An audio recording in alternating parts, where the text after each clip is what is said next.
Hello student, आज हम पढ़ेंगे लाइंस एंड एंगल, रेखा एवं कोण।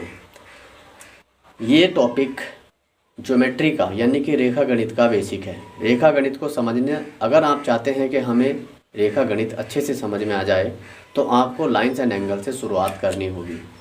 और ये लाइंस एंड एंगल रेखा गणित का बेसिक है। रेखा गणित को समझने के लिए आपको लाइंस एंड एंगल समझना बहुत ही ज़्यादा ज़रूरी है। और ये topic SSC CGL, railway NTPC, UP TET CTET, इन सभी एग्ज़ाम में डायरेक्टली इससे रिलेटेड क्वेश्चन पूछे जाते हैं। यूपी जूनियर एडेड एग्ज़ाम 2021 के सिलेबस में इस टॉपिक को डायरेक्ट मेंशन किया गया है। तो चलिए गाइस, स्टार्ट करते हैं आज हमारे साथ lines and angle. My name is Jitu Singh और हमारा आपका क्यूट सा channel concept with Jitu sir.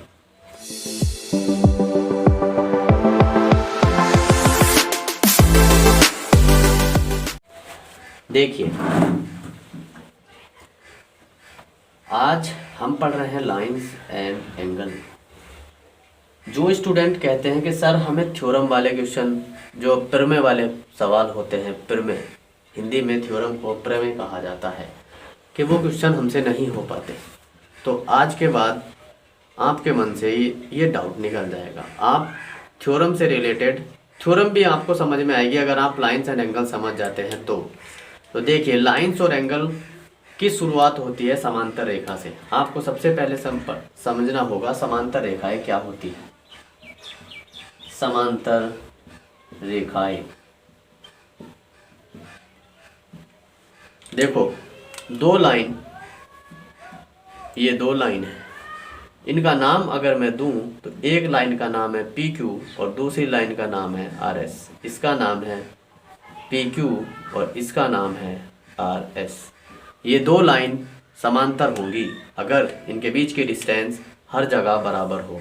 मतलब अगर मैं यहाँ इनकी डिस्टेंस मेज़र करूँ, सपोज डी, और तो यहाँ भी डिस्टेंस डी ही होनी चाहिए, तो ये रेखाएं समांतर होंगी।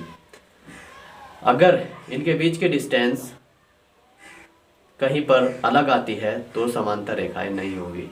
जैसे एक लाइन ये लीजिए, ये दो लाइन है, ये दोनों लाइन समांतर नहीं है, क्योंकि यहाँ डिस्टेंस देखो कुछ और है और यहाँ डिस्टेंस देखो तो कुछ और है। तो ये दोनों लाइन समांतर नहीं है, जबकि ये दो लाइन समांतर हैं। तो आई होप आप समांतर लाइन समझ गए होंगे। तो देखिए, समांतर रेखाएं वे होती हैं जिनके बीच की डिस्टेंस हर जगह बराबर होती है। Parallel lines are those in which the distance between these two lines at everywhere remains same। तो और एक बात, पैरेलल लाइंस को आप कहीं तक भी, इन्फिनिटी तक भी अगर बढ़ाते चलेंगे, इधर भी और इधर भी, कहीं भी आप बढ़ा दीजिए तो ये कहीं भी एक दूसरे को मीट नहीं करेंगे, एक दूसरे से नहीं मिलेंगे। समांतर रेखाएं भी होती है। अब एक फिगर है जो आपको ध्यान में रखनी है। तो देखिए, मैं दो समांतर रेखाएं लेता हूँ, दो समांतर रेखाएं। देखो, एक ये लाइन और एक ये लाइन, ये दोनों समांतर रेखाएं हैं। इसका नाम कुछ भी आप रख सकते हैं और इसका नाम भी आप कुछ भी रख सकते हैं। मैंने इसका नाम रखा पी क्यू रेखा और इसका नाम रखा R S line.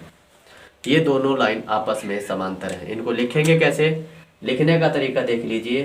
P Q समांतर है, यानी कि पैरेलल है किसके? आर एस के। ऐसे लिखी जाती है, P Q parallel to R S. और एक और एक्स्ट्रा लाइन मैंने ली जिसका नाम मैंने रखा ए बी। इस रेखा को कहते हैं तिर्यक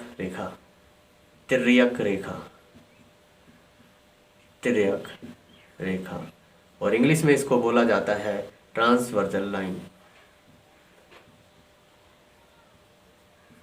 इंग्लिश में आप इसको याद कर लीजिए, ट्रांसवर्जन लाइन। ठीक, इस ट्रांसवर्जन लाइन ने इन दो लाइन को दो पॉइंट पे काटा। यहाँ मान लो सी पॉइंट है जहाँ इसको काट रही है और ये डी पॉइंट है। समझ में आई? अब मैं कहूँ कि देखो इस लाइन ने 8 एंगल, टोटल 8 एंगल बनाए हैं। एक एंगल ये बनाया और एक एंगल ये, एक एंगल ये और एक एंगल ये। इसी तरीके से 4 एंगल इधर भी बने, ये 4 एंगल, टोटल 8 एंगल बने। मैं इनका नाम अगर दूँ तो ये है एंगल 1 2 3 4, उसी तरीके से 5 6 7 और 8, टोटल कितने एंगल बने? 8। इन 8 एंगल के अलग अलग नाम होंगे और ये अलग अलग प्रॉपर्टी को शो करेंगे। आई बात समझ में?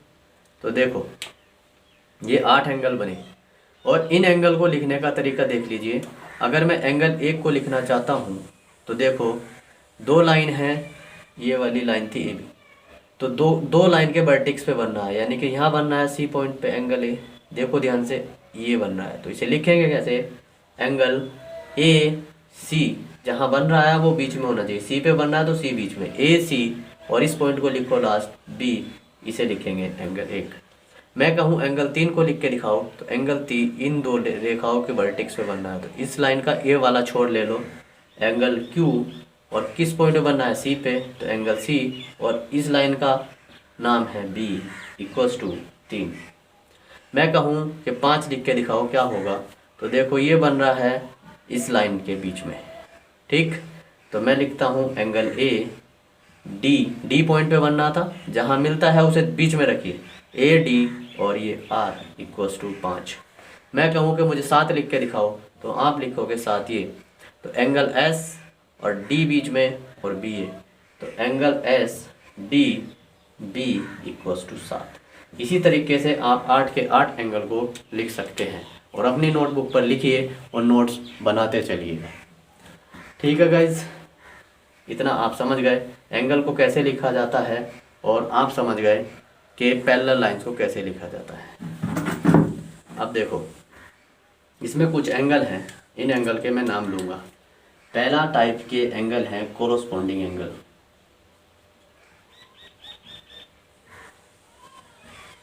कोरोस्पोंडिंग एंगल्स, ध्यान से देखिए कोरोस्पोंडिंग एंगल्स क्या होते हैं। हिंदी में इनको बोला जाता है संगत कोण।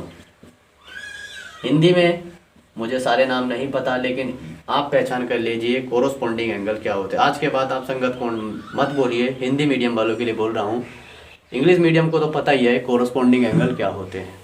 तो देखो कोरोस्पोंडिंग एंगल क्या होते हैं। जैसे ये एंगल 1 है तो इसके कोरोस्पोंडिंग 5 है, और 4 के कोरोस्पोंडिंग 8 है, 2 के कोरोस्पोंडिंग 6 है, और 3 के कोरोस्पोंडिंग 7 है। आप समझ गए होंगे।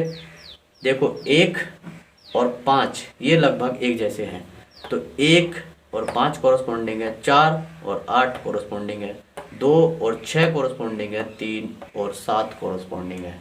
तो कौन कौन से कोरोस्पोंडिंग एंगल हुए उनको लिख देते हैं पहले यहाँ। तो एंगल 1 एंड एंगल 5 कोरोस्पोंडिंग है, एंगल 4 और angle 8, angle 4 and angle 8 corresponding है, angle 2 and angle 2 and angle 6 corresponding है, एंगल 3 एंड एंगल 7, 3 और 8, 7 सही है, 3 और 7, 2 और 6, 1 और 5, 4 और 8, ये आपस में कोरोस्पोंडिंग एंगल हैं। समझ गए। अब देखो जो इसकी नोट करने वाली बात है वो लिखो, कोरोस्पोंडिंग की प्रॉपर्टी क्या होती है। तो देखो सभी कोरोस्पोंडिंग एंगल्स इक्वल होते हैं। यहाँ लिख दूँ सभी कोरोस्पोंडिंग एंगल्स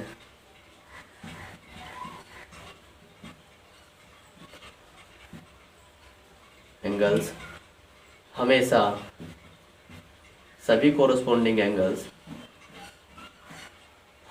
मतलब कोरोस्पोंडिंग एंगल्स आपस में बराबर होते हैं, आपस में बराबर होते हैं। कोरोस्पोंडिंग एंगल्स आपस में बराबर होते हैं। ये नहीं कि मान लो 5 8 के इक्वल हो जाएगा, ये कोरोस्पोंडिंग है, इसका मतलब 1 और 2 एंगल बराबर होगा, यानी कि एंगल 1 इक्वल होगा एंगल 5 के। ये नहीं कह सकते कि सभी आपस में बराबर है, ये काट दीजिए चाहे तो। ये देखिए कोरोस्पोंडिंग एंगल्स आपस में बराबर होते हैं, बस ये सही है। एंगल 4 इक्वल होगा एंगल 8 के, एंगल 2 इक्वल होगा एंगल 6 के, और एंगल 3 इक्वल होगा एंगल 7 के। ये बात कही मैंने, आप इसको ध्यान में रखिए। और जरूरी नहीं कि ऐसा लिखेंगे, हम इसकी दूसरी फॉर्म भी लिख सकते हैं। एंगल 1 की क्या फॉर्म है, A C P, angle A C P equal होगा एंगल 5 के। 5 की फॉर्म है ये, तो 5 की फॉर्म है एंगल ए लाइन ये है और डी पे बन रहा है, तो डी को बीच में रखो, ए डी, और लास्ट में है आर, ए डी आर के इक्वल होगा। इसी तरह मैं एंगल 4 को भी लिख सकता हूँ, ये एंगल 1 का नोटेशन था, एंगल 4 को भी लिख सकता हूँ। एंगल 4 बराबर है एंगल 8 के, तो एंगल 4 देखो ये है P C B, angle P C B equal होगा एंगल 8 के। 8 ये है, तो 8 क्या होगा, R D B, R D B. बस ध्यान ये रखें जहाँ बनता है वो पॉइंट बीच में रखना होता है। आई होप आप पहले पॉइंट को समझ गए होंगे। नोट्स बनाइए अच्छे से, जैसे मैं आपको लिखवा रहा हूँ वैसे ही नोट्स आप बनाते चलिए, और आप कोई भी क्वेश्चन आसानी से एग्ज़ाम में कर सकते हैं, कर पाओगे। ठीक, अब मैं दूसरा टाइप लिखता हूँ। दूसरे टाइप के एंगल हैं नंबर 2, वह है हमारे पास interior angle, alternate interior angle. Alternate interior angles. UP board वाले बस याद रख लीजिए अल्टरनेट इंटीरियर एंगल, 2-3 बार बोलोगे समझ में आ जाएगा। अल्टरनेट का मतलब होता है एक के बाद एक, अल्टरनेट ये और ये ऐसे एक स्टेप के बाद, और इंटीरियर का मतलब है अंदर की तरफ।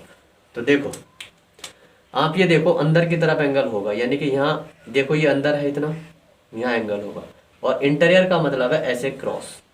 तो देखो एंगल 3 इक्वल है एंगल 3 एंड एंगल 5, ये दोनों आपस में अल्टरनेट इंटीरियर एंगल है। देखो 3 और 5, 6 और 4, एंगल 4 एंड एंगल 6, ये आपस में अल्टरनेट इंटीरियर एंगल है। समझ गए? और याद रखिए, यहाँ भी लिखिए, इसके लिए क्या लिखेंगे, alternate interior angle, alternate interior angles भी आपस में बराबर होते हैं, आपस में बराबर होते हैं। ठीक, ये थ्योरम्स और एक्सियोम्स है कुछ। तो देखिए मैं यहाँ लिख सकता हूँ कि एंगल 3 बराबर होगा एंगल 5 के। दूसरी फॉर्म अगर लिखना चाहो तो देखो 3 क्या है, 3 यहाँ बन रहा है सी पे, तो Q ले लो और C ले लो और B ले लो, तो angle Q C B equal होगा एंगल 5 के। 5 ये है तुम्हारे पास, तो A D R, angle A D R ऐसा लिख सकते हैं। इसी तरीके से मैं कहूँ कि एंगल 4 बराबर होगा एंगल 6 के। क्यों? क्योंकि आपस में अल्टरनेट इंटीरियर एंगल है। अब मैं एंगल 4 की अगर फॉर्म लिखूँ तो 4 ये है, तो P C B, angle P C B equal होगा 6। 6 को क्या लिखेंगे, A D B, A D S, angle A D S। याद रखें जहाँ जहाँ एंगल बनता है वो बीच में होना चाहिए। अब मैं इसका नेक्स्ट पॉइंट लिखता हूँ। देखो थर्ड पॉइंट क्या है, थर्ड पॉइंट है को इंटीरियर एंगल। को इंटीरियर एंगल्स, को इंटीरियर एंगल क्या होते हैं? इनको एक नाम से और जाना जाता है, interior angle on the same side. Interior angles on the same side, मतलब हाँ समझ गए होंगे। इंटीरियर मतलब अंदर की तरफ, सेम साइड के एंगल, जैसे 4 और 5, 3 और 6, ये interior angle on the same side, जिनको कहा जाता है को इंटीरियर एंगल। तो मैं कहूँ कौन कौन से हुए, angle 4 and angle 5 same side पे होने चाहिए। देखो सेम साइड है, उसमें ऐसा था पहले वाले में, इसमें ऐसा है same side. Angle 4 and angle 5, angle 3 and angle 6, ये आपस में को इंटीरियर एंगल है। इसके लिए क्या बात लिखो, इसके लिए लिखो को इंटीरियर एंगल का सम सप्लीमेंट होता है, यानी कि 180 होता है। तो यहाँ लिख दो को इंटीरियर एंगल्स का सम 180 होता है। जैसे मैं लिखूं एंगल 4 प्लस एंगल 5, अगर दोनों को जोड़ो तो 180 होगा, ये याद रखिए। इसका मैं दूसरी फॉर्म लिख सकता हूँ, एंगल 4 की फॉर्म लिखो, 4 ये है तो P C B, angle P C B plus angle 5 की फॉर्म लिखो A D R, angle A D R equals to 180। ऐसे ही आप इसकी भी फॉर्म लिख सकते हैं। उसके बाद की एक अब है vertically opposite angle. Vertically 4th point है शायद, वर्टिकली अपोजिट एंगल। लंबवत, इसका मतलब होता है लंबवत, और अपोजिट का मतलब होता है सामने के, लंबवत विपरीत कोण, लंबवत विपरीत कोण हिंदी में इसे होगा। वर्टिकली अपोजिट एंगल देखो क्या होता है, जैसे एक लाइन ये है और एक लाइन ये है और इस लाइन ने यहाँ इंटरसेक्ट किया, तो ये एंगल इसके अपोजिट वर्टिकल अपोजिट होगा और ये वाला एंगल इसके वर्टिकल अपोजिट होगा। तो वर्टिकल अपोजिट एंगल आपको यहाँ दिखाई दे रहे होंगे, तो देखो 1 और 3, angle 1 and 3, angle 3 vertically opposite है। 4 और 2, एंगल 4 एंड एंगल 2 आपस में वर्टिकली अपोजिट है। 5 और 7, एंगल 5 एंड एंगल 7, एंगल 8 और एंगल 6, एंगल 8 एंड एंगल 6, ये आपस में वर्टिकली अपोजिट है। इसके लिए क्या बात लिखेंगे, vertically opposite angle, vertically opposite angles भी बराबर होते हैं, बराबर होते हैं। मतलब मैं यहाँ कह सकता हूँ कि एंगल 1 बराबर होगा एंगल 3 के, एंगल 4 बराबर होगा एंगल 2 के, एंगल 5 बराबर होगा एंगल 7 के, और एंगल 8 बराबर होगा एंगल 6 के। इसकी और फॉर्म भी लिख सकते हैं, मान लो इसकी फॉर्म लिखना चाहते हैं, एंगल 5 में R D A, angle R D A किसके इक्वल होगा, एंगल 7 के, तो 7 है तुम्हारे पास ये, यानी कि angle B D S, angle B D S सभी के लिख सकते हैं। और एक और शायद वर्टिकली अपोजिट हो गया, कॉरस्पॉन्डिंग हो गया, interior angle at a same side. एक है alternate exterior angle, alternate exterior angle 5, alternate exterior angles. Alternate वही मैंने बताया था ऐसे क्रॉस, लेकिन ये बाहर की तरफ होंगे, बाहर की तरफ मतलब एक्सटीरियर। जैसे देखो 2 8 के इक्वल होगा, 1 7 के इक्वल होगा, समझ गए। तो जैसे एंगल 2, बाहर के एंगल लेने हैं, 2 और 8, angle 2 and angle 8, angle 2 and angle 8, और कौन सा है 1 और 7। अल्टरनेट में ऐसा चलते हैं, लेकिन ये एक्सटीरियर है तो इसलिए बाहर वाले ले रहे हैं, इंटीरियर होते तो ये वाले ले लेते अंदर अंदर के।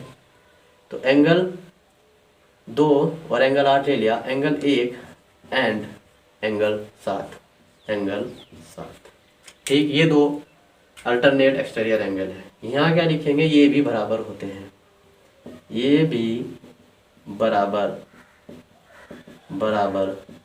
होते हैं, ठीक। मैं यहाँ कह सकता हूँ कि एंगल 2 बराबर होगा एंगल 8 के, मतलब एंगल 2 की बात लिखी है तो ए सी क्यू बराबर होगा एंगल 2 8 के, 8 ये है तो 8 की value B D R, angle B D R. इसी तरीके से मैं कह सकता हूँ कि एंगल 1 बराबर है एंगल 7 के। 1 की बात लिखो तो A C B, angle A C P equal होगा साथ के साथ ये है S D B, angle S D B के। ये सब हम ऐसा लिख देंगे। आई होप आप ये सारी प्रॉपर्टी जान गए होंगे। अगर आप ये सब जान गए तो इन्हें नोट कर लिए और अपने नोटबुक में लिखकर याद कीजिए। इससे नेक्स्ट वीडियो में हम इसी से रिलेटेड क्वेश्चन करेंगे और वे क्वेश्चन एनसीईआरटी से लिए जाएंगे। तो हम एनसीईआरटी की 3 एक्सरसाइज पढ़ेंगे एनसीईआरटी, और उसके 1 बाय 1 क्वेश्चन देखेंगे।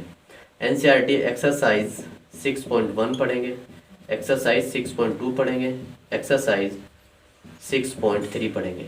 एक वीडियो में ये आएगा, उससे नेक्स्ट पार्ट में ये, और उससे नेक्स्ट पार्ट में ये।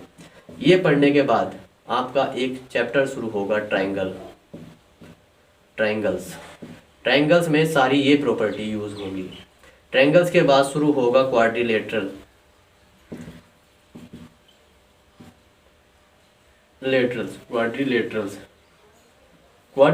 में भी ये सारी प्रॉपर्टी यूज होंगी, और इन्हीं सभी को मिला के बनाया जाता है ज्योमेट्री। और ज्योमेट्री यानी कि रेखा गणित का बेसिक है लाइन्स एंड एंगल। तो हम शुरुआत करें हैं लाइन्स एंड एंगल से, और इसके बाद ये एक्सरसाइज करेंगे, फिर पढ़ेंगे ट्रायंगल के बाद पढ़ेंगे क्वाड्रिलेटरल। तो बने रहिएगा इस सीरीज में हमारे साथ। Thanks for watching.